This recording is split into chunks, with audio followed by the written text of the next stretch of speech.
My name is Lauren Hames, and I'm learning about Punt Road and the many problems it causes for Melbourne's government, commuters, and residents. Melbourne's busy suburbs contain the culture and life that make it one of the most desirable cities to live in. But as the city grows, issues of transportation are leaving its citizens stuck in the middle of preserving historical culture and modernizing as the population grows. A great example of this can be found in Melbourne's eastern suburbs. Punt Road and Hoddle Street connect the city's north and south. It is estimated that 130,000 people commute on this street daily, with about 200,000 crossing it to enter and leave the city. Spend a day observing the traffic flow on the southern half of Punt Road, and you can see the clear frustration.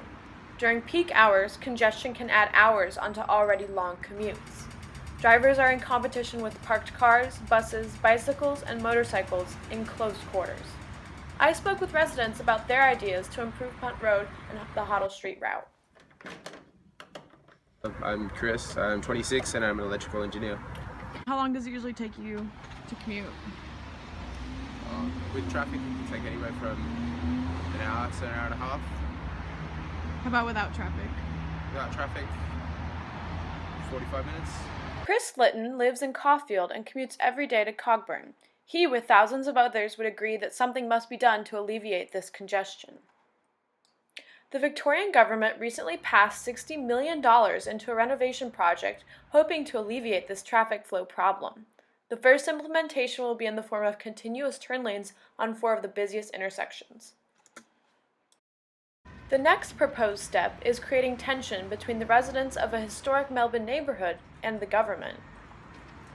Current law regulates the southern end of Punt under a public acquisition overlay, which allows the government to develop private land and compensate residents accordingly, which as expected has upset the inhabitants of Punt Road.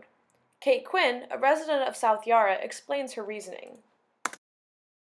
I think people would be really angry for a lot of different reasons. Even if they were fairly compensated for their loss of property, I think people would be really angry that historic properties and historical architecture would be lost through that process. And it's just a huge inconvenience to so many people. I don't see any way that the city would get away with that without making people really upset. Residents all around Melbourne will be affected by any changes to Punt Road and Hoddle Street.